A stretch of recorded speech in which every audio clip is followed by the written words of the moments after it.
Gold trusted gold buyers మీరు తాకట్టు పెట్టిన బంగారాన్ని విడిపించి ఈ రోజు ఉన్న మార్కెట్ ధరకు కొనబడు. అంటే నాకు అంటే లైక్ ఒక రీసెంట్ టైమ్స్లోనే నాకు ఒక ఫోన్ వచ్చింది, ఒక డ్యాన్స్ ఒక కొరియోగ్రాఫర్ లైక్ ఆ టైప్లో ఒక పర్సన్ నాకు ఫోన్ చేశారు.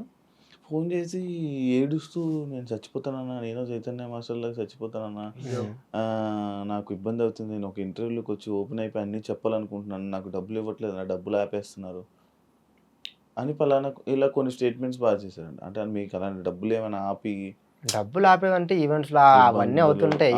అంత ఇలాంటి సిచ్యువేషన్స్, ఇలాంటి కష్టాలు ఈ డ్యాన్సెస్కి లైక్ ఆయన అలా చెప్పడం, లైక్ అదే చైతన్య మాస్టర్ ఇష్యూ అయిపోగానే ఒక పర్సన్ నాకు ఫోన్ చేసి చెప్పడం, లైక్ అలా నేను ఇవన్నీ అడగడం జరిగింది. చైతన్య మాస్టర్ మీకు మంచి క్లోజా? వీడు మా ఇప్పుడు వీడికన్నా ముందు నేనైనా కానీ రాజుగాడైనా కానీ అభి అయినా కానీ అందరం అసలు కొడుకులు లాంటి వాళ్ళం. అవును విన్నాను. పొట్టమే పడుకునే వాళ్ళం మేము అందరం కలిసి. అవును ఒక రూమ్ లో ఉండేవాళ్ళం. ఏం చేసేవాళ్ళం అండి, ఒక బెడ్ వేసి ఆయన పడుకోబెట్టి రాజుగాడు అబ్బి నేను మొత్తం పొట్ట మీద దూకేవాళ్ళం. అసలు ఎంత హ్యాపీగా ఆడుకునే వాళ్ళం.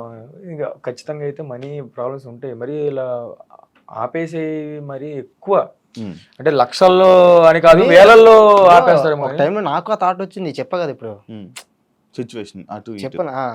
అది మా వదిన కార్డు తిని ఆ టైంకి వచ్చేసే డబ్బులు అయిపోయి తీర్చడానికే ఫోన్లు చేస్తుంటారు, ఏదో ప్రాక్టీస్లో ఎందులో ఉంటాను నేను, కరెక్ట్ మైండ్ ఒక మంచి ఫ్లోలో వెళ్తున్నారు అన్న టైంలో ఫోన్ వస్తుంది, అదే అయిపోయినా ఇది వస్తుంది, ఇది అయిపోయినా కట్ట కట్ట కట్ట కట్ట కట్ట కట్ట ఫోన్లు వస్తుంటాయి. ఆబ్వియస్లీ ఆ టైంలో అలిచేసారు, తీర్చా, ఇంకో 2 ఉంది అంతే తీర్చేసా.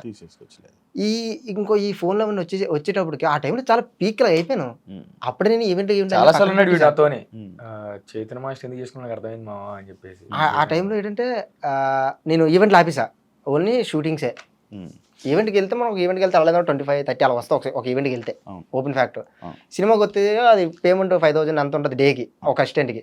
నేను డాన్సర్కి వెళ్ళాను, అసిస్టెంట్కి డాన్సర్కి వెళ్తే బిజీ అయిపోతుండే, నేను అసిస్టెంట్కి వెళ్తా అని ముందు నుంచి అనుకున్నాను, అందుకే తీసుకున్నాను కార్డు కూడా. అది తక్కువ అమౌంట్ అవుతుంది, నాకు సరిపోదు, ఎటు సరిపోదు. అవతల వాళ్ళకి చెప్పలేక, ఆ మాటలు వినలేక, ఉండలేక, చేయలేక, అని నేను ఏం తప్పు చేయకూడదు, నేను తీసుకొని ఇటు బలదూరం ఏం తిరగలేదు, వెళ్ళిపోలేదు, ఏం చేయలేదు.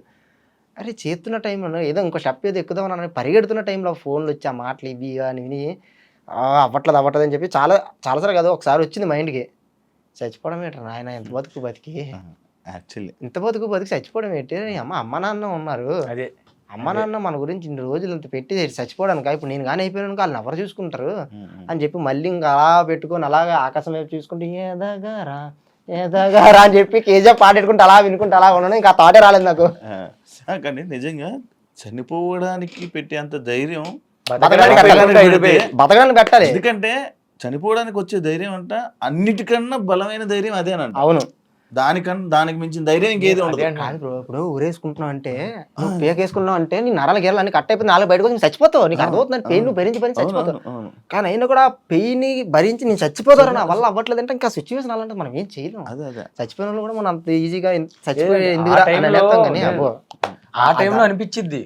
ఇప్పుడు నాకు అనిపించింది మా అని చెప్పేసి అంటారు, ఆ టైంలో పక్కా అనిపించింది. ఇంకా అంటే ఎటు సైడ్ రూట్ ఉండదు కదా మనకి, నాకు ఇటు సైడ్ బొక్కలే, నాకు ఇది ప్రాబ్లం ఎంతమందికి ఎలా కట్టాలి అనే థాట్ ఒకటి వచ్చింది చూడండి.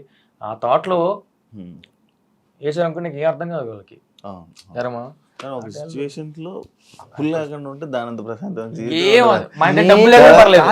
డబ్బు లేకపోయినా పర్లా, ఇల్లు కారు లేకపోయినా పర్లా. నేను స్టార్టింగ్ నుంచి నా గోల్ అది, నేను అప్పు చేయకూడదు, నాకు వద్దు, నాకు ఎందుకు అప్పు, నాకు వద్దు రా బాబు. ఎందుకంటే ఇంటి దగ్గర ఉన్నప్పుడు అమ్మాలు కొంచెం అప్పులు చేసేటప్పుడు అప్పులు వచ్చి మాట్లాడేవన్నీ చిన్నప్పుడు అన్నీ చూస్తుంటాం కదా, అమ్మో ఇలాంటి నాకు వద్దు అనుకుంటూ 12 అయిపోయాను.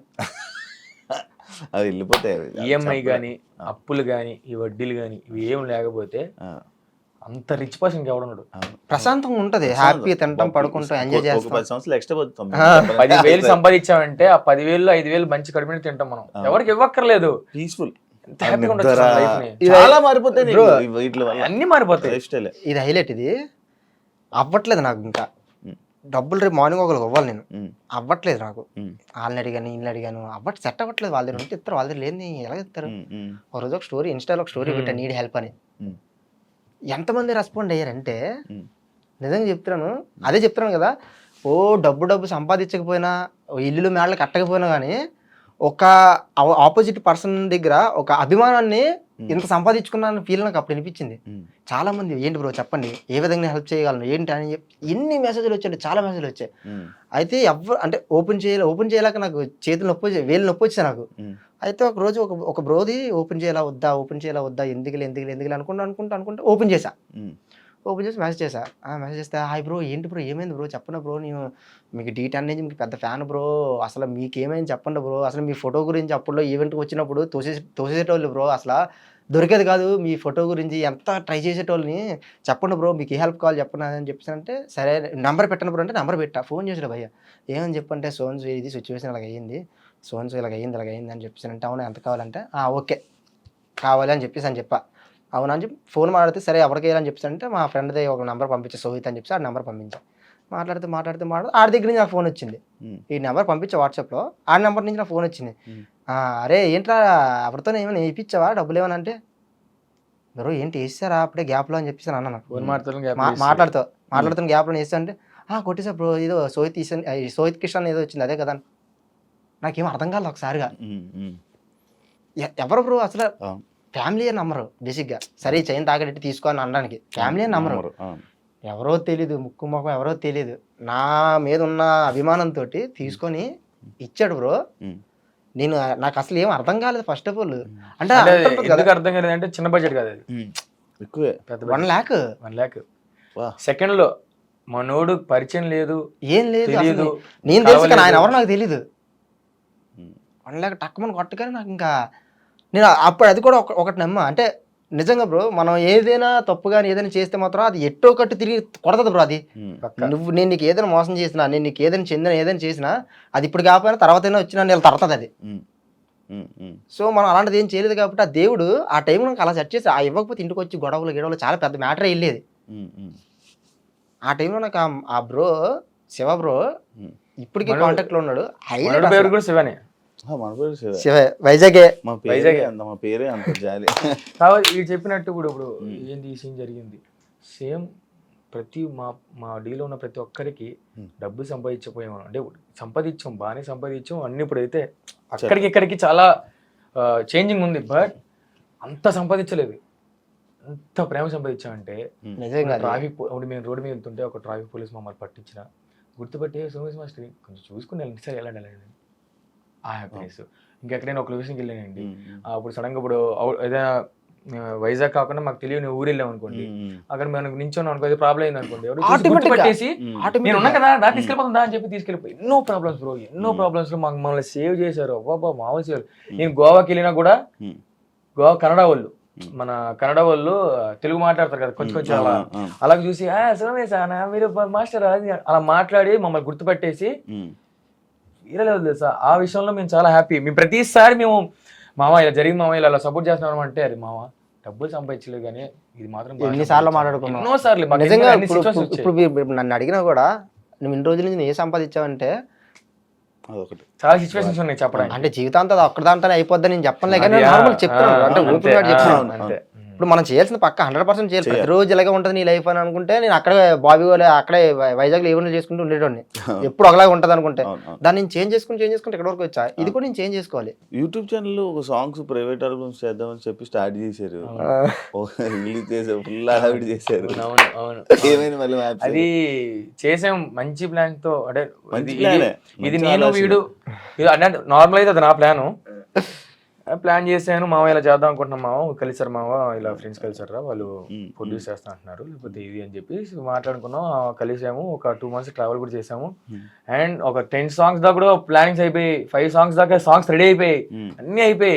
ఫస్ట్ సాంగ్ తో మేము ఏంటంటే మా కొరియోగ్రఫీ దాంట్లో చూపించుకోవాలి, దాంట్లో చెయ్యాలి. చాలా మంది జనాలు అబ్బాబ్బా ఏం మంచి ఐడియా రా, బాగా చేసుకున్నారా, అలాంటి ఐడియా మాకు చాలా మంది అన్నారు. అలాంటి ఐడియా మాకు రాలేదా, మేము చేసుకోలేకపోయాం, అసలు భలే వచ్చిండ్రు, మీకు ఇది నిలబెట్టుకుంటారు. బట్ ఏంటంటే పక్క అంటే మా అన్న వాళ్ళకి తెలిసిన అన్న వాళ్ళకి కొంచెం ప్రాబ్లమ్స్ పెళ్లి వాళ్ళ డాడీకి ఆపరేషన్ అవ్వడం వల్ల వాళ్ళ పెళ్లి అవడం వల్ల ఉన్న బడ్జెట్ అంతా వాళ్ళకి చాలా ఇబ్బంది అయిపోయేసరికి అది కొంచెం స్టాప్ అయింది అనమాట. మళ్ళీ కంటిన్యూ చేస్తారు, అది కంటిన్యూ చేస్తాం. పెడతారా బ్రో? నన్నే పెట్టి హ్యాపీగా కాదు బ్రో చేద్దాం. నేను ఏమంటే ఇదే ఇప్పుడు యూట్యూబ్లో Hmm. యూట్యూబ్ ఈ వ్లాగ్స్ అని ఇలా చేస్తే ఇంత అమౌంట్ వస్తుంది, ఇన్స్టాగ్రామ్ ఇలా చేస్తే అమౌంట్ వస్తుంది అని చెప్పి Hmm. మాకు D10 టైంలో తెలుసుంటే ఈ పాటి వేరే ఉండేది మ్యాటర్. 10 లక్షలు మీరు అన్నట్టు 10 లక్షలు కాదుగా, ఈ 15 పాటి లక్షలు వేరే లక్షలు ఉండేది మ్యాటర్. సంపాదించేవాళ్ళం. కానీ అంటే మనం చేసే టైంలో యాక్చువల్లీ మీ టైంలో నేను అలాగ అప్పుడు మీరు వచ్చారు, అవునవునా? అంటే మనం చేసే టైంలో ఇది లేదబ్బా, లేదు అదే అంటున్నా, నేను అక్కడ దెబ్బ ఇది పడి లేదు, ఈ ఫేమ్ కి వాల్యూ లేదు, ఆ ఫేమ్ కి అవును అవును. అవును అలా ఒకవేళ ఉన్నా వాటికి ఈ టీవీలోని వీటిలో కనబడితే నా అది, వాల్యూ, రెస్పెక్ట్, ఇప్పుడు ఫేమ్ టీవీల్లో కనిపించే వాళ్ళకన్నా వాళ్ళు చేసేసరికి కార్లు ఎంట్రీ ఇచ్చి ఓపెనింగ్ వస్తున్నారట, కట్ చేస్తున్నారట, ఇలా కట్ చేస్తారు. ఆహా, అంటే మేము వాళ్ళని తప్పని మేము చెప్పట్లేదు కానీ బ్రో, అంటే అప్పుడు మేము కష్టపడిన కష్టం చాలా కష్టపడితే ఇప్పుడు డీటెయిల్ లో కూడా నేను సెలెక్ట్ అయింది 10 మందిలో ఒక్కడినే నేను సెలెక్ట్ అయింది. అంటే 10 మందిని కొట్టుకొని నేను సెలెక్ట్ అయ్యానంటే అది చిన్న మాట, అది కాదు కాదు ఎంత తెచ్చుకుంటూ అవుతుంది. ఇప్పుడు ఏమైపోయిందంటే నార్మల్ గా వచ్చేస్తున్నారు సింపుల్ గా, అది చూస్తే అనిపిస్తే అరే అప్పుడు కష్టపడే కానీ ఇప్పుడు కష్టపడితే బాగుండేది, అప్పుడు అనవసరం కష్టపడ్డావరా. అది తప్పేం ఎవరికైనా కాదు, ఉంటది కదా. ఎవరి వాళ్ళు కూడా కష్టపడుకునే రారు కదా, వాళ్ళు కూడా కష్టపడే వస్తారు. కాకపోతే ఎవరి వాల్యూ వాళ్ళది, అంతే, ఎవరి ఎవరి value value వాళ్ళది, ఎవరి కష్టం వాళ్ళదే. అంతే, ఎవరి కష్టం వాల్యూ వాళ్ళది, అంతే.